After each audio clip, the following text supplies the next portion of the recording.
Welcome to this installment of My Favorite Pokemon. In this episode, I'll be covering the Rock type. Sorry about the train in the background. So, I just happen to like these Pokemon. It has nothing to do with competitive play. It has nothing to do with whether or not it's the most powerful Pokemon. It has nothing to do whether it's good for, online play. These are just the Pokemon that I happen to like. Now, I started way back in the Pokemon Red and Blue days, so of course, the first obstacle that I had to overcome was, and for those of you who played on the Virtual Console, I'm sure you're experiencing this for the first time now, Onyx. Onyx is this really hardcore defense rock dragon. Oh, it's a rock snake. Now, stone dragon that you have to get past, and it's really the first hurdle that you have to overcome. Aside from its impregnable defenses, it can also use Bide. It does double the damage to you that you've inflicted upon it.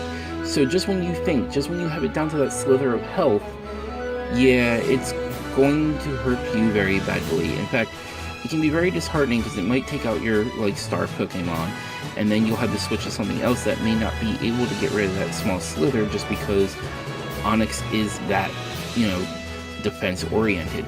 And then when you have to catch it, Onyx is very hard to catch in and of itself, and it's well worth the effort that it takes to catch it. Onyx is very, very powerful with moves like Earthquake and Dig. I like teaching Pokemon Dig, I really do. Even with Stone Edge, you can go with some tail-oriented moves like Iron Tail. But in Gen 2, it got access to Dragon Breath, which I like using, because then, there's always that chance of paralysis, and that's how I went about using it. But I always just used Onyx solely for, it's this defense Pokemon, and you get, I liked spamming the Earthquakes and the Digs. Other moves for it, not so much. I didn't mind using Sandstorm with it though. Now, you can teach Double Edge, and then, or even Takedown, because it does have that Rock Head ability, so it won't take any recoil damage. That could be a really huge thing, because the opponent's like, oh, it'll take some damage. Nope, it won't even take the recoil.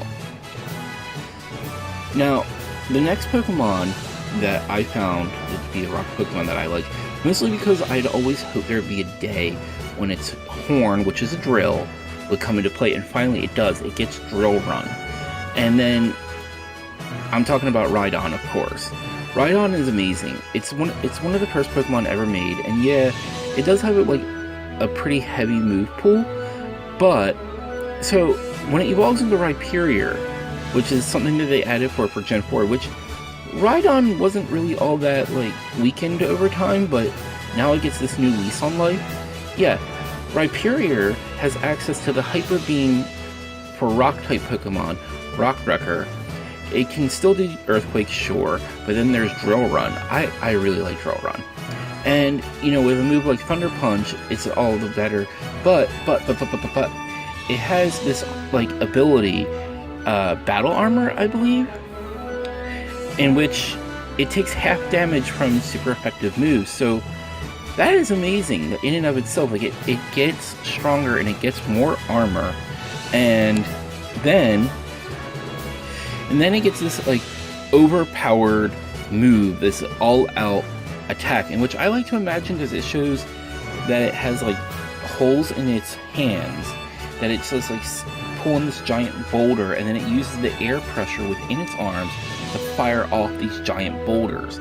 It actually says in the Pokedex that it uses Geodudes as projectile weapons. That's pretty BA if you ask me. But not all Rock-type Pokemon are about defense. Cranidos and Rampardos, they're very powerful Pokemon as well, and they're very offense-oriented. In fact, they start out with moves like Headbutt, because with a name like Cranidos, it's going to be cranium-oriented, get it? Ha ha ha. And I do believe it comes from the skull fossil. Yeah, you get this T-Rex thing, and then when it evolves into Rampardos, it has that awesome V-fin, or yeah, I'm going to say V-fin, V-horns. It kind of reminded me of V-Dramon, to be honest with you. But its final move that it learns, Head Smash. It does take recoil damage, but still, this is a heavy-hitting rock-type move. And it's one of the few Pokemon that I believe actually learn it. Although, I kind of wish it was the only Pokemon that learned it, because it was kind of like a signature thing for it to know.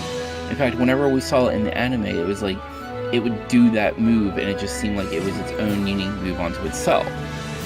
But still, it was also labeled as the ultimate spear, so of course I wanted to use this Pokemon, and I had a lot of fun with it, mostly because it's another rocky dragon looking thing, but I did teach it Flamethrower just to deviate a little bit. But what's more, so it's a part of the generation where like the abilities were getting a little more. Mold Breaker, I believe, was a new ability for Gen 4. If it wasn't, then they were really promoting it for whatever reason.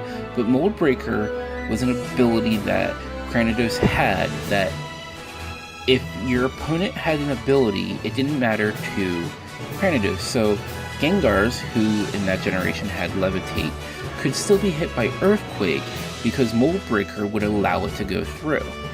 That was awesome. Just, it couldn't get paralyzed, I believe, by static. It couldn't get burned through Flame Body. I don't think it could get poisoned through... I mean, correct me if I'm wrong, but I'm pretty sure that's like the glory of Mold Breaker. But still, then, in the most current generation, Generation 7, Rockruff and Lycanroc are high-speed Pokemon. Well, at least Lycanroc midday form. Yeah, Lycanroc midday form has Accelerock, but Rockruff itself is pretty quick, and you expect because it's a rock type, it can take like hits, but I found no, it's pretty fragile, actually. But that speed and that power, like, it's not your regular rock type. It really made you think differently about how to view the type and how to use the Pokemon. Like, you have the thing about the individual Pokemon, not just its type. Like, it really makes you work a little bit more. But then it gets that awesome quick attack rock move, Accelerock, which is just awesome to say, like, Accelerock. Yeah, it's really a great and fun move to use. And given that, you can take out many flyers, which, again, midday form doesn't have any problem with speed, but still, it's this cool wolf Pokemon, and it kind of reminds me of Tiger of the Wind from Monster Hunter, if you remember that game at all. But still, these are my favorite rock-type Pokemon. I hope you enjoyed this installment. I know it wasn't very long, but there aren't all that many rock types that I like, but I hope you can tell me about some of your favorite rock-type Pokemon in the comment section below. Make sure to give this video a like, make sure to hit those links to follow me on social media, and make sure to subscribe and check out my other videos in the right-hand column.